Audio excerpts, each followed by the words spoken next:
For the last few weeks, I've been able to have the pleasure of playtesting the early preview demo of Game of Thrones War for Westeros, which is a brand new title by PlaySide Studios. And today, I'm just going to give you my honest review of it so far and give you a little bit of early bird information just so you can maybe dive in for the very first time and not be completely blind on how the gameplay mechanics work and what sets it apart from all the different, obviously, RTS titles on the market. So if this is your type of video, smash a like, comment, and subscribe. Let's just dive into why we are all here.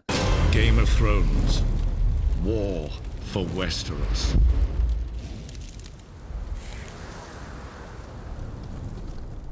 So the very first thing I actually want to talk about is how the game does a very good job of blending many ideas from some of your favorite games and make it a Game of Thrones experience. And what I'm talking about here is having obviously the infrastructure and maybe some of the depth of a game like Age of Empires or even StarCraft, but then being able to summon heroes and those hero companions give you more of a sense of playing a commander in Warhammer or even a commander in, obviously, your good old Warcraft 3. So having both of these mechanics together obviously really does suit when you're playing Game of Thrones, and it's part of the core concepts of any of the armies. When we played the early preview demo, we only got access to the Starks and the Lannisters, which did give you access to summoning good old Robb Stark as well as Jon Snow, and then summoning their retrospective wolves as companion. When it comes to the Lannisters, you was able to summon Jaime Lannister, and obviously, as you can imagine, some others that I don't really want to spoil for you guys because it is a really cool experience to see them in game for the very first time.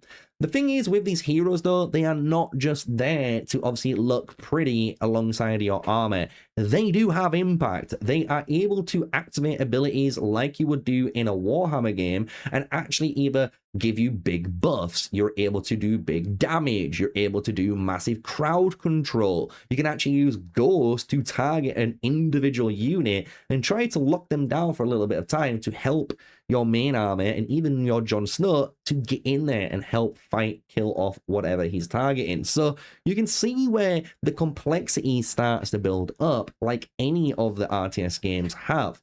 But one thing it really does do really well, and which I mentioned in the early start, is the resources. The fact that the game generally only needs gold in the early phase is a very beginner-friendly experience. It doesn't mean you have to worry about your wood, your stone, your gold, your food. You don't have to worry about 4 different types of resources that you're managing, which you would have to worry about when you're playing some more hardcore games and more competitive games like Age of Empires, which does give this a more beginner-friendly approach, which I do think is the right choice when it comes to a Game of Thrones game. On top of this, when it comes to the map is actually quite interesting. Just remember, we only got to play basically one major map in this all the time, and it was a very fun map to play, don't get me wrong, but they are very medium-sized, meaning you don't see very large-scale battles at the moment in a 1v1.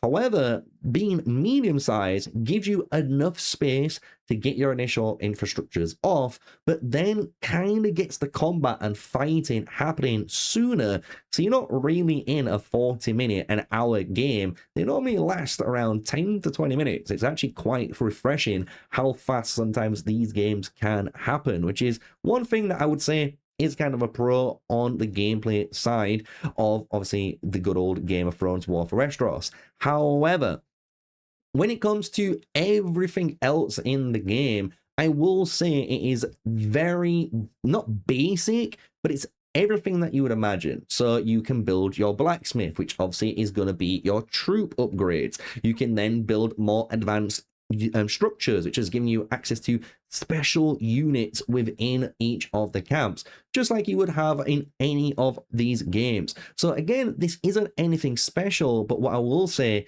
it does give it, obviously, the Game of Thrones flavor, which is what you kind of want when you're playing this game. So now we should have a little bit of a reference point of what the game is all about. From the gameplay and me yapping to you guys about it all, let's talk about what I honestly had a little bit of an issue with when it came to playing the game. So we can completely be honest with you and obviously the dev team as well, which was the early game pacing and some of the AI targeting when fighting in these combats.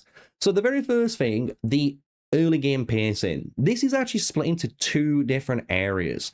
The gold economy is just too slow. When you very begin a game, you are honestly mandatory to build a couple of gold resource economy buildings.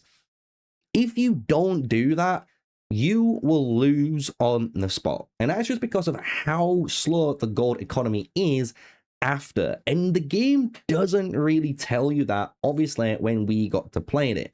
On top of this obviously scales a little bit further because of the slow gold economy that you have in the early phase. If you build, for example, a barracks or a stable and you try to train some troops up, what you will notice is they are gonna be too weak. And if they die, again, the gold economy you've just wasted on that is gone, and your enemy most likely is going to come knocking on the door within the next 5 minutes and completely steamroll you over just because you can't train or do anything anymore because of the gold economy. This doubles up now with the early game XP. So obviously, if you made the decision to build a couple of the gold economy buildings, good job, you've done the right thing. But afterwards, if you try to train some troops and let's say your hero, like Jon Snow, for example, and you took it to a camp, those swordsmen and Jon Snow were never coming home. They were never coming home at all. You should have never done that. And that is again because of how weak your units truly are on the early game. And it is up to you, obviously, as a player to learn this and figure this out. But when you're playing against other players, this becomes very detrimental because, as you can imagine, such a very simple mistake, some people would say, shouldn't escalate into such a detrimental loss. And that is one thing I would say. The live part of the game when it comes to the early phase is just not there. When you hit the mid game and especially the late game, gold and influence honestly isn't an issue. It never is. You generally have enough gold, enough influence to train whatever you want to train, build whatever you want to build, and obviously target the research that you want to go for. So nothing in the mid and late game is bad. It's actually very, very enjoyable. It's the early game. The early game is very, very brutal and very, very savage. Now, AI. I'm not saying, because we're in the age of AI, everything needs to be perfect. However, when I'm playing and I'm trying to kill an enemy and my units just don't move sometimes, that is an issue. And this is just because from what I have experienced and other content creators have experienced is the fact that these units sometimes, if they're not able to reach their target, they stand still like a dead old ghost. And that is a big problem because if the enemy uses a hero or archers, as you can imagine, that unit's going to die. So some of the AI and some of the movement of your army and of your troops does definitely need work on. However, when it works, is it absolutely cinema? 100% it is. It is so fucking fun to watch everything act out almost like a little mini scene in the show, which is quite cool on top of that. But remember, everything that you've seen today is all from the early preview demo, which obviously only give us limited access to the Starks and the Lannisters as the factions, and 2 maps that we could play that were very small or medium scale maps that we're not gonna obviously try to review hate on the devs because it is an early preview demo. We can imagine way more maps in the future from various sizes to come, and obviously as people know, you are able to play as the White Walkers and even the good old Targaryens, so there is more factions there And who knows, we might even see potential other faction units coming into the game and other armies within the whole world of Westeros. So I want to say thank you to PlaySide Studios for honestly giving me the opportunity of playing Game of Thrones War for Westeros. It was a blast. It was super fun. And I would say if you like RTS games or you want to get back into RTS games, I actually do think this is a really good game for that because it's not too overwhelming. It's super fun and it has everything that you're looking for from management, training an army, and sending it all at your enemy all at once, right? And having a blast.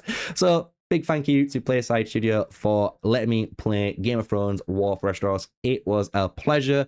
And let me know, guys, if you enjoyed today's review and early preview of the game and what you would like to see in the future down below in the comment section. This is my new channel. I am covering variety gaming here for it all. So if you want to see more Game of Thrones or other games in the future, smash like, comment, and subscribe. And until the next one, stay safe, stay sneaky. Peace out.